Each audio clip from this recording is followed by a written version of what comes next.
భక్తులారా, మీ వంటింట్లో ఉన్న ఒక చిన్న వస్తువు ఖాళీ అయితే నిజంగానే ఇంట్లో దరిద్రం మొదలవుతుందా అని ఎప్పుడైనా భయపడ్డారా? డబ్బు వచ్చినా నిలవకపోవడం, ఇంట్లో చిన్న చిన్న గొడవలు పెరగడం, ఏ పని చేసినా అడ్డంకులు రావడం వెనకాల మనమే గుర్తించని ఒక కారణముంటే ఈరోజు మీ మనసులో ఉన్న ఆ సందేహానికి పూర్తిగా సమాధానం దొరుకుతుంది. అంతేకాదు, ఏ వస్తువు ఖాళీ అయితే లక్ష్మీదేవి అనుగ్రహం తగ్గుతుందో, దాన్ని ఎలా జాగ్రత్తగా ఉంచుకోవాలో కూడా ఈ కథలో మీకు స్పష్టంగా తెలుస్తుంది. ఈ ఆధ్యాత్మిక రహస్యం మీకు పూర్తిగా అర్థం కావాలన్నా, దైవానుగ్రహం దక్కాలన్నా ఈ వీడియోను ఎక్కడా ఆపకుండా చివరి వరకు చూడండి. మన పాత వాళ్ళు ఒక మాట చెప్పేవారు, ఇంటి వెలుగు వంటింట్లో మొదలవుతుంది అని.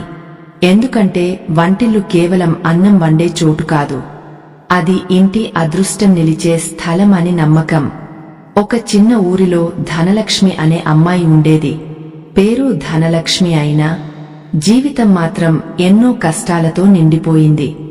భర్త ఎంత కష్టపడి పనిచేసినా డబ్బు ఇంట్లో నిలబడేది కాదు. పిల్లలు తరచూ అనారోగ్యానికి గురవుతుండేవారు. ఇంట్లో ఎప్పుడూ ఒక భారమైన వాతావరణం. ఒకరోజు ఉదయం ధనలక్ష్మి తన వంటింట్లో నిలబడి చూస్తూ ఉండగా అన్నీ ఉన్నట్టే కనిపించాయి, కాని ఎందుకో ఇంట్లో ప్రశాంతత కనిపించలేదు. గిన్నెలు ఉన్నాయి, బియ్యం ఉంది, పప్పులు ఉన్నాయి. కాని ఆమె అత్తగారు ఎప్పుడు చెప్పిన ఒక మాట మాత్రం ఒక్కసారిగా గుర్తొచ్చింది. వంటింట్లో ఒక వస్తువు ఎప్పుడూ ఖాళీగా ఉండకూడదు. అది ఖాళీ అయితే ఇంటి అదృష్టం కూడా నెమ్మదిగా ఖాళీ అవుతుంది అని. ధనలక్ష్మి ఆలోచనలో పడిపోయింది. అది ఏ వస్తువో నేను ఎప్పుడూ అడగలేదు కదా అని తనలో తానే బాధపడింది. అప్పటికే ఇంట్లో మరో సమస్య వచ్చింది. భర్తకి రావాల్సిన డబ్బు ఆగిపోయింది. పిల్లాడికి జ్వరం వచ్చింది. చిన్న చిన్న విషయాలకే ఇంట్లో మాటామాటా పెరిగింది. ఇదంతా యాదృచ్ఛికమా, లేక నిజంగానే ఏదైనా ఆధ్యాత్మిక కారణమా అని ఆమె గుండెల్లో భయం మొదలైంది. అదే ఊరిలో ఒక పెద్దమ్మ ఉండేది. ఎవరికైనా కష్టాలు వస్తే ఆమె దగ్గరకు వెళ్లి సలహా తీసుకునేవారు. ఆ పెద్దమ్మ మాటల్లో ఒక విచిత్రమైన నమ్మకం ఉండేది. మరుసటి రోజు ధనలక్ష్మి ఆమె ఇంటికి వెళ్ళింది. కళ్లలో నీళ్లు, మనసులో బాధ. అమ్మా, మా ఇంట్లో ఏం చేసినా శాంతి రావడం లేదు, డబ్బు నిలవడం లేదు, కారణం ఏంటో అర్థం కావడం లేదు అని అడిగింది. పెద్దమ్మ కాసేపు నవ్వి, నీ వంటింట్లో ఉప్పు డబ్బా ఎప్పుడైనా పూర్తిగా ఖాళీ అయ్యిందా అని ఒక్కసారిగా అడిగింది. ఆ మాట విన్న ధనలక్ష్మి ఒక్కసారిగా ఆశ్చర్యపోయింది. ఎందుకంటే 3 రోజుల క్రితం నిజంగానే ఇంట్లో ఉప్పు పూర్తిగా అయిపోయింది. అమ్మా, కాని అది చిన్న విషయం కదా అని ఆమె అనగానే పెద్దమ్మ నెమ్మదిగా తల ఊపింది. చిన్న విషయమే అనిపిస్తుంది అమ్మా, కాని మన పెద్దలు కారణం లేకుండా ఏ నియమం పెట్టలేదు. ఉప్పు అంటే కేవలం రుచి కాదు, అది ఇంటి శక్తికి గుర్తు అని నమ్మకం. వంటింట్లో ఉప్పు పూర్తిగా ఖాళీగా ఉండడం మంచిది కాదని, ఎందుకంటే అది కొరత భావనకు సూచనగా భావించేవారు అని చెప్పింది. అయితే ఇదంతా కేవలం నమ్మకమా, లేక దీని వెనకాల నిజంగా ఏదైనా పురాణ రహస్యముందా? ఒకప్పుడు లక్ష్మీదేవి అనుగ్రహం కోల్పోయిన ఓ రాజ కుటుంబం గురించి చాలా అరుదుగా చెప్పుకునే ఒక కథ ఉంది. ఆ కథ విన్న తర్వాత నీకు అసలు నిజం అర్థమవుతుంది అని పెద్దమ్మ చెప్పగానే ధనలక్ష్మి ఆశ్చర్యంగా ఆమె వైపు చూసింది. పెద్దమ్మ మెల్లగా ఊపిరి తీసుకుని కథ మొదలుపెట్టింది. చాలా కాలం క్రితం దక్షిణ దిశలో ఒక చిన్న రాజ్యం ఉండేది. ఆ రాజ్యం పేరు ఇప్పుడు చాలా మందికి తెలియదు, ఎందుకంటే అది కాలగర్భంలో కలిసిపోయింది. కాని అక్కడ జరిగిన ఒక విషయం మాత్రం ఇప్పటికీ కొంతమంది పెద్దల నోట వినిపిస్తుంది. ఆ రాజ్యంలో రాజు, రాణి ఎంతో మంచివాళ్లు. ప్రజల కష్టం చూస్తే వెంటనే సహాయం చేసేవారు. పంటలు బాగా పండేవి, ధనం కొరత ఉండేది కాదు. ఇంట్లోనూ రాజ్యంలోనూ ఎప్పుడూ ఆనందమే కనిపించేది. కాని ఒకరోజు రాజభవనంలో చిన్న మార్పు మొదలైంది. అది మొదట ఎవరూ పట్టించుకోలేదు. వంటింట్లో పనిచేసే వాళ్లు నిర్లక్ష్యం చేయడం మొదలుపెట్టారు. ముఖ్యంగా ఉప్పు గిన్నె గురించి ఎవరూ జాగ్రత్త పడలేదు. ఒకసారి పూర్తిగా ఖాళీ అయిపోయింది. ఇంత చిన్న విషయానికి ఏముంది అని అందరూ నవ్వేశారు. కాని రాజమాత మాత్రం ఆందోళన పడింది. ఆమె ఒక మాట చెప్పింది, అన్నం లేకపోయినా ఓ రోజు గడుస్తుంది, కాని వంటింట్లో నిర్లక్ష్యం మొదలైతే అదృష్టం నెమ్మదిగా తలుపు మూసుకుంటుంది అని. కాని యువరాణి ఆ మాటలను పాతకాలపు భయాలు అనుకుని పట్టించుకోలేదు. కొద్ది రోజుల్లోనే విచిత్రమైన మార్పులు కనిపించాయి. రాజుగారి నిర్ణయాలు తప్పిపోవడం మొదలైంది. పంటలు ఒక్కసారిగా తగ్గిపోయాయి. ధనం నిలవకుండా పోయింది. రాజ్యంలో చిన్న చిన్న గొడవలు మొదలయ్యాయి. అందరికీ ఆశ్చర్యం. ఇంత బాగున్న రాజ్యానికి ఒక్కసారిగా ఏమైంది అని ప్రజలు గుసగుసలాడుకున్నారు. ఒక రాత్రి రాజమాత ఆలయంలో దీపం వెలిగించి ప్రార్థన చేస్తుండగా ఒక వృద్ధ సన్యాసిని అక్కడికి వచ్చింది. ఆమె కళ్లలో ఒక విచిత్రమైన ప్రశాంతత. నీ ఇంటి వంటిల్లు ఎలా ఉంది అని ఒక్కసారిగా అడిగింది. రాజమాత ఆశ్చర్యపోయింది. అది ఎందుకు అడుగుతున్నారు అని అడిగింది. సన్యాసిని మెల్లగా నవ్వి, ఇంటి అదృష్టం దేవాలయంలో మొదలవదు, వంటింట్లో మొదలవుతుంది. అక్కడ ఖాళీ భావన పెరిగితే ఇంటి మనసుల్లో కూడా అదే భావన పెరుగుతుంది అని చెప్పింది. ఆ మాట రాజమాత గుండెల్లో మిగిలిపోయింది. వెంటనే ఆమె రాజభవనం వంటింటికి వెళ్ళింది. అక్కడ చూసిన దృశ్యం చూసి షాక్ అయింది. ఉప్పు గిన్నె ఖాళీగా ఉంది. కొన్ని చోట్ల గిన్నెలు అస్తవ్యస్తంగా ఉన్నాయి. అన్నం గింజలు నేలపై పడిపోయి ఎవరూ పట్టించుకోలేదు. మన పెద్దలు ఒక సామెత చెబుతారు, చిన్న చిల్లు పడవను ముంచుతుంది అని. ఇంట్లో కష్టాలు కూడా అలా మొదలవుతాయి. మొదట చిన్నవిగా కనిపిస్తాయి, తర్వాత మనశ్శాంతినే దూరం చేస్తాయి. రాజమాత వెంటనే ఒక నిర్ణయం తీసుకుంది. ఇక నుంచి వంటింట్లో ఏ ముఖ్యమైన వస్తువు పూర్తిగా ఖాళీగా ఉండకూడదు అని చెప్పింది. ముఖ్యంగా ఉప్పు డబ్బా ఎప్పుడూ కొంచెమైనా ఉండేలా చూసింది. ప్రతిరోజూ వంటింటిని శుభ్రంగా ఉంచమని చెప్పింది. వంట మొదలుపెట్టే ముందు కృతజ్ఞతతో దేవుని జ్ఞాపకం చేసుకునే అలవాటు పెట్టింది. విచిత్రంగా కొన్ని రోజుల తర్వాత రాజ్యంలో పరిస్థితులు మెల్లగా మారడం మొదలైంది. పంటలు మళ్లీ పండాయి. గొడవలు తగ్గాయి. రాజుగారి పనులు సాఫీగా సాగాయి. ప్రజలు కూడా మళ్లీ సంతోషంగా కనిపించారు.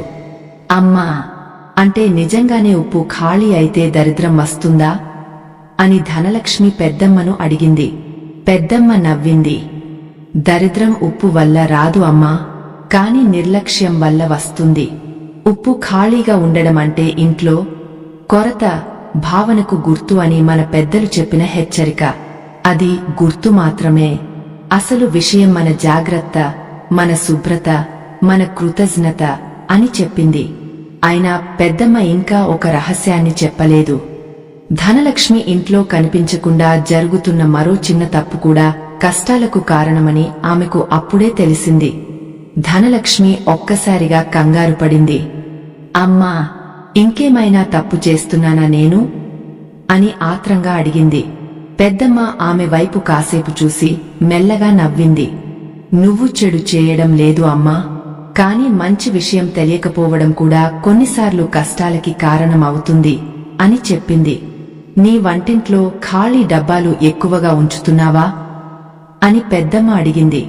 ధనలక్ష్మి ఒక్కసారిగా ఆలోచించింది. నిజమే, కొన్ని గిన్నెలు డబ్బాలు చాలా కాలంగా ఖాళీగానే ఉన్నాయి అమ్మా, వాటిని తర్వాత నింపుదామనుకుని అలాగే పెట్టేశాను అని చెప్పింది. పెద్దమ్మ మెల్లగా తల ఊపింది. మన పెద్దలు ఇంకో మాట చెప్పేవారు, ఖాళీ పాత్ర శబ్దం ఎక్కువ అని. అది కేవలం మాట కాదు అమ్మా. ఇంట్లో ఎప్పుడూ ఖాళీ భావన కనిపిస్తే మనసుకు తెలియకుండా ఒక కొరత భావం పెరుగుతుంది. వంటింట్లో పూర్తిగా ఖాళీగా ఉన్న ముఖ్యమైన డబ్బాలు ఉంటే మన ఆలోచనలకు అదే ప్రభావం పడుతుందని నమ్మేవారు. ధనలక్ష్మి కళ్లలో ఆశ్చర్యం పెరిగింది. అంటే నేను ఏం చేయాలి అమ్మా అని అడిగింది. మొదట ఇంట్లో ఉన్న ఉప్పు డబ్బాని పూర్తిగా ఖాళీ కాకుండా చూసుకో. బియ్యం, పప్పు, పసుపు కనీసం కొంచెమైనా ఉండేలా చూసుకో. ముఖ్యంగా వంట చేసేటప్పుడు అసహనం పెట్టుకోకు. కోపంతో వండిన భోజనం ఇంటి ప్రశాంతతను తగ్గిస్తుందని పెద్దలు నమ్మేవారు అని చెప్పింది. ఆ మాటలు విన్న ధనలక్ష్మి ఇంటికి వెళ్లగానే మొదట వంటింటిని శుభ్రం చేసింది. నేలమీద పడిన గింజలు తీసింది. ఖాళీ డబ్బాలు శుభ్రం చేసి కొద్దిగా అయినా నింపింది. ఉప్పు డబ్బాలో కొత్త ఉప్పు వేసి చిన్న దీపం వెలిగించింది. ఆమె మనసులో కూడా ఒక కొత్త ఆశ మొదలైంది. కాని ఆ రాత్రే ఒక విచిత్రమైన సంఘటన జరిగింది. ధనలక్ష్మి నిద్రలో ఉండగా తన అత్తగారు కనిపించినట్టనిపించింది. ముఖంలో ప్రశాంతమైన నవ్వు. ఇంటి అదృష్టం వంటింటి గౌరవంలో ఉంటుంది అమ్మా, అక్కడ నిర్లక్ష్యం పెరగనివ్వకు అని చెప్పి కనిపించకుండా పోయినట్టయింది. ఉదయం లేచిన ధనలక్ష్మి మనసు కాస్త తేలికేంది. ఆశ్చర్యంగా ఆ రోజు చాలా రోజుల తర్వాత ఆమె భర్తకి ఆగిపోయిన డబ్బు వచ్చింది. పిల్లాడి జ్వరం కూడా తగ్గింది. ఇంట్లో గొడవలు కూడా తగ్గనట్టుగా అనిపించింది. అయితే పెద్దమ్మ చెప్పిన మాటలు ఇంకా ఆమె చెవుల్లో తిరుగుతూనే ఉన్నాయి. ఇది కేవలం వస్తువుల విషయం కాదు, మన ఇంటి శక్తి, మన ఆలోచనల విషయం అని. ఇక్కడ ఒక విషయం మీరు కూడా గుర్తుంచుకోవాలి. మన పెద్దలు భయపెట్టడానికి కొన్ని మాటలు చెప్పలేదు, జాగ్రత్తగా ఉండమని సంకేతాలు ఇచ్చారు. ఇంటిని గౌరవించడం, వంటింటిని శుభ్రంగా ఉంచడం, కొరత భావన కాకుండా కృతజ్ఞతతో జీవించడం, ఇవే అసలు సందేశాలు. ఇప్పుడొకసారి మీరే ఆలోచించండి. మీ వంటింట్లో కూడా ఏదైనా ముఖ్యమైన వస్తువు పూర్తిగా ఖాళీగా ఉందా? ఉంటే ఈరోజే చూసుకోండి. ఎందుకంటే ఉన్నప్పుడు విలువ తెలియదు, పోయినప్పుడు బాధ తెలుస్తుంది అని ఒక పాత సామెత ఉంది.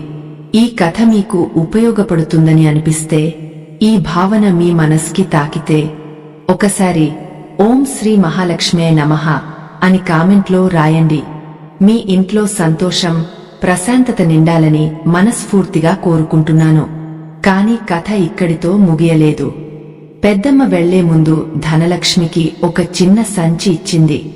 ఇది సాధారణం కాదు, నీ ఇంటి అదృష్టానికి గుర్తు.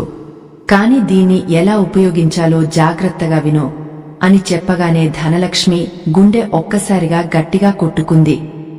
ధనలక్ష్మి ఆ చిన్న సంచిని చేతిలో పట్టుకుని ఆశ్చర్యంగా చూసింది.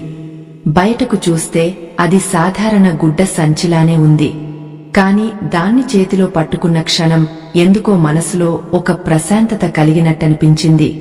అమ్మా, ఇందులో ఏముంది అని మెల్లగా అడిగింది. పెద్దమ్మ నవ్వింది.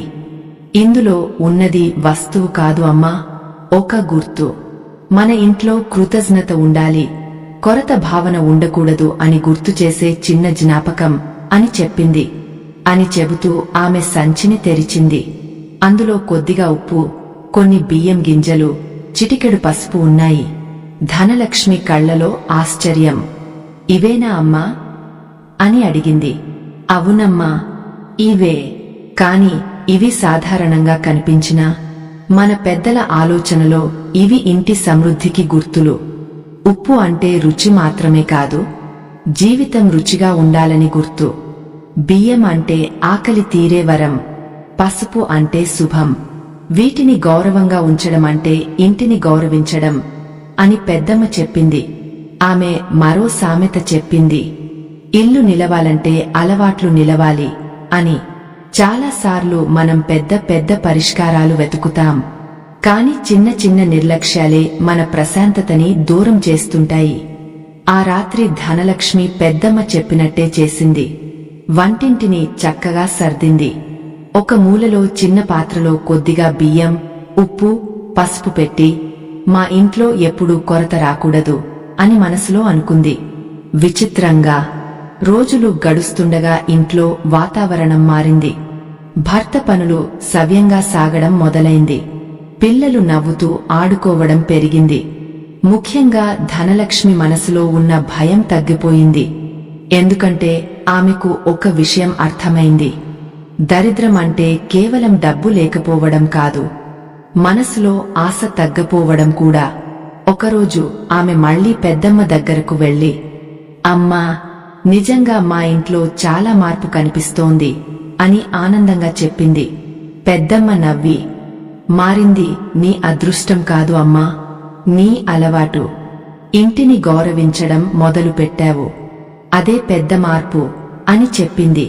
ఇక్కడ ఒక చిన్న మనవి, ఈ కథలు ఇలాంటి ఆధ్యాత్మిక విషయాలు మీకు ఉపయోగపడుతున్నాయనిపిస్తే, మీ మనసు అనుమతిస్తే స్కానర్ ద్వారా చిన్న సహాయం చేసి ఈ ప్రయాణానికి తోడుగా నిలవచ్చు. అది పూర్తిగా మీ ఇష్టం, మీ భక్తి. అయితే పెద్దమ్మ చెప్పిన చివరి మాట మాత్రం ఇంకా ధనలక్ష్మిని ఆలోచింపజేసింది. నీ ఇంట్లో ఇంకా ఒక మూల ఉంది, అక్కడ జాగ్రత్తగా చూడకపోతే మళ్లీ పాత పరిస్థితి రావచ్చు అని చెప్పి ఆమె నెమ్మదిగా వెళ్లిపోయింది. ఆ మాట ధనలక్ష్మి మనసులో గట్టిగా మిగిలిపోయింది. ఇంకా ఏ మూల గురించి చెప్పిందో అని ఆలోచిస్తూ ఇంటికి చేరుకుంది. ఆ రోజు వంట చేస్తూనే ఆమె కళ్లంతా ఇంటి ప్రతి మూలను గమనించసాగాయి. వంటిల్లు శుభ్రంగా ఉంది, ఉప్పు డబ్బా నిండి ఉంది, గిన్నెలు సరిగ్గా ఉన్నాయి. అయినా పెద్దమ్మ మాట ఎందుకో గుండెల్లో తిరుగుతూనే ఉంది. రాత్రి భోజనం అయ్యాక ఇంటి వెనుక భాగానికి వెళ్ళింది. అక్కడ ఒక చిన్న గది ఉంది, పాత వస్తువులు పెట్టే చోటు. చాలా కాలంగా ఎవరూ సరిగా చూడని మూల. తలుపు తీసి చూడగానే దుమ్ము పట్టిన డబ్బాలు, పగలిన పాత్రలు, ఉపయోగం లేని పాత సామాన్లు కనిపించాయి. ఒక్కసారిగా పెద్దమ్మ చెప్పిన మాట గుర్తొచ్చింది. ఇంట్లో నిలిచిపోయిన నిర్లక్ష్యం కూడా మనసులో భారంగా మారుతుంది అని. ధనలక్ష్మి మెల్లగా ఆ గదిని శుభ్రం చేయడం మొదలుపెట్టింది. పనికిరాని వస్తువులు వేరుగా పెట్టింది, పగలిన పాత్రలు తొలగించింది, దుమ్ము మొత్తం తుడిచింది, కిటికీ తెరిచి గాలి లోపలికి రానిచ్చింది. ఆ చిన్న గది ఒక్కసారిగా వెలుగుతో నిండిపోయినట్టనిపించింది. మన పెద్దలు ఇంకో మాట చెబుతారు, ఇంటి శుభ్రతే ఇంటి శుభం అని. అది కేవలం బయట కనిపించే పరిశుభ్రత గురించి కాదు, మనసులో ఉన్న భారాన్ని కూడా తగ్గించుకోవాలని చెప్పిన మాట. కొన్ని రోజుల తర్వాత ధనలక్ష్మి గమనించింది, ఇంట్లో అందరూ కొంచెం ప్రశాంతంగా ఉన్నారు. భర్త నవ్వుతూ మాట్లాడటం మొదలుపెట్టాడు, పిల్లలు ఆరోగ్యంగా కనిపించారు. ముఖ్యంగా ఇంట్లోకి అడుగుపెట్టగానే ఒక తేలికైన భావన కలిగేది. ఒక సాయంత్రం పెద్దమ్మ మళ్లీ వచ్చింది. ఇంటి చుట్టూ చూసి చిరునవ్వు నవ్వింది. ఇప్పుడు నీ ఇల్లు ఊపిరి పీల్చుకుంటోంది అమ్మా అని చెప్పింది. ధనలక్ష్మి ఆశ్చర్యపోయింది. ఇల్లు ఊపిరి పీల్చుకుంటుందా అమ్మా అని నవ్వుతూ అడిగింది. పెద్దమ్మ కూడా నవ్వింది. అది మాట మాత్రమే అమ్మా, కాని నిజం కూడా ఉంది. మనం ప్రేమతో చూసుకున్న ఇల్లు మనకు ప్రశాంతత ఇస్తుంది. నిర్లక్ష్యం పెరిగితే అదే మనసుని భారంగా చేస్తుంది అని చెప్పింది. అంతలో పెద్దమ్మ ఒక చివరి విషయం చెప్పింది, గుర్తుపెట్టుకో, వంటింట్లో ఉప్పు ఖాళీ కాకూడదు అనేది భయపెట్టే మాట కాదు, అది ఇంట్లో కొరత భావన రానివ్వకు అనే జ్ఞాపకం. కృతజ్ఞతతో ఉన్న ఇంట్లో ఆశ ఎప్పుడూ ఖాళీ కాదు అని చెప్పింది. కాని ఆ రాత్రి ధనలక్ష్మికి మరో చిన్న ఆశ్చర్యం ఎదురైంది. పెద్దమ్మ ఇచ్చిన చిన్న సంచి పక్కన ఒక చిన్న కాగితం కనిపించింది. అందులో ఒక వాక్యం మాత్రమే ఉంది. అది చదివిన తర్వాత ఆమె కళ్లలో నీళ్లు తిరిగాయి. ధనలక్ష్మి చేతులు కొంచెం వణికాయి. ఆ చిన్న కాగితాన్ని మెల్లగా తీసుకుని తెరిచింది. అందులో చాలా చిన్న అక్షరాలతో ఒక్క వాక్యం మాత్రమే రాసి ఉంది. ఇంట్లో ప్రేమ, కృతజ్ఞత ఖాళీ కాకపోతే ఏ డబ్బా ఖాళీ అయినా అదృష్టం నిన్ను వదిలిపోదు. ఆ మాట చదివిన క్షణం ధనలక్ష్మి కళ్లలో నీళ్లు తిరిగాయి. ఎందుకంటే ఇన్ని రోజులుగా తాను భయపడింది ఉప్పు ఖాళీ అయిందని కాదు, తన జీవితంలో ఆశ ఖాళీ అయిపోయిందని ఆమెకు అప్పుడు అర్థమైంది. ఆమె నెమ్మదిగా వంటింట్లోకి వెళ్లి చుట్టూ చూసింది. అదే గిన్నెలు, అదే ఇల్లు. కాని ఎందుకో ఇప్పుడు అన్నీ కొత్తగా కనిపించాయి. ముందెప్పుడు సమస్యలే కనిపించేవి, ఇప్పుడు ఆశ కనిపించింది. ముందెప్పుడు కొరతే కనిపించేది, ఇప్పుడు ఉన్నదానికి కృతజ్ఞత కనిపించింది. మరుసటి రోజు ఉదయం ధనలక్ష్మి ఇంటి ముందు చిన్న ముగ్గు వేసింది. వంట మొదలుపెట్టే ముందు ఒక క్షణం కళ్ళు మూసుకుని, మా ఇంట్లో సంతోషం, ఆరోగ్యం ప్రేమ ఎప్పుడూ తగ్గకూడదు అని మనసులో అనుకుంది. ఆ రోజు నుంచి ఇంట్లో ఒక చిన్న అలవాటు మొదలైంది. భోజనం ముందు అందరూ కలిసి ఉన్నదానికి ధన్యవాదం చెప్పడం. కొద్ది నెలలు గడిచాయి. ధనలక్ష్మి భర్త పని బాగా కుదిరింది. పిల్లలు ఆనందంగా ఉండటం మొదలుపెట్టారు. ఇంట్లో గొడవలు తగ్గిపోయాయి. ముఖ్యంగా ధనలక్ష్మి మనసులో ఒక బలం వచ్చింది. సమస్య వచ్చినా భయపడకూడదు, ఇంటిని ప్రేమతో చూసుకుంటే మార్పు వస్తుంది అనే నమ్మకం పెరిగింది. ఒకరోజు పెద్దమ్మ మళ్లీ కనిపించింది. ధనలక్ష్మి పరుగెత్తుకుంటూ వెళ్లి, అమ్మా, మీరు చెప్పింది నిజమైంది. మా ఇంట్లో ఇప్పుడు ప్రశాంతత ఉంది అని ఆనందంగా చెప్పింది. పెద్దమ్మ చిరునవ్వు నవ్వి, నేను ఏ మంత్రం చెప్పలేదు అమ్మా, నువ్వు నీ ఇంటిని మళ్లీ గౌరవించడం మొదలుపెట్టావు. అదే నిజమైన మార్పు అని చెప్పింది. మన పెద్దలు కారణం లేకుండా కొన్ని మాటలు చెప్పలేదు. ఉప్పు ఖాళీ కాకూడదు అనేది కేవలం భయం పెట్టడానికి కాదు, మన ఇంట్లో కొరత భావన, నిర్లక్ష్యం, అలసత్వం పెరగనివ్వొద్దు అనే గుర్తు. వంటిల్లు అనేది కేవలం వంట చేసే చోటు కాదు, అది ఇంటి ప్రేమ, ఆరోగ్యం, కలిసికట్టుగా ఉండే భావానికి ప్రతీక. ఇల్లు బాగుంటే మనసు బాగుంటుంది అని ఒక పాత మాట ఉంది. నిజంగానే మనం ఉన్నదాన్ని గౌరవిస్తే, చిన్న విషయాల్లో ఆనందం వెతికితే, ఇంట్లో శాంతి నెమ్మదిగా తిరిగి వస్తుంది. ఆధ్యాత్మిక ప్రయాణాన్ని ఇంతవరకు చూసిన మీ అందరికీ ఒక చిన్న మనవి. మీ మనసు అనుమతిస్తే స్కానర్ ద్వారా చిన్న సహాయం చేసి ఇలాంటి ఆధ్యాత్మిక కథలు ఇంకా ముందుకు వెళ్లేలా ఆశీర్వదించవచ్చు. అది పూర్తిగా మీ ఇష్టం. కాబట్టి ఈరోజు ఒక్కసారి మీ వంటింటిని ప్రేమగా చూడండి. ఉప్పు డబ్బా నిండి ఉందా లేదా అన్నది మాత్రమే కాదు, మీ ఇంట్లో ప్రేమ, కృతజ్ఞత, ఆశ నిండి ఉన్నాయా లేదా అన్నది కూడా చూసుకోండి. ఎందుకంటే అసలు సంపద మనసులో మొదలవుతుంది. అక్కడ వెలుగు ఉంటే ఇంట్లోనూ వెలుగు నిలుస్తుంది. ఆధ్యాత్మిక ప్రయాణం ఇక్కడితో ముగిసిపోయింది. స్వస్తి.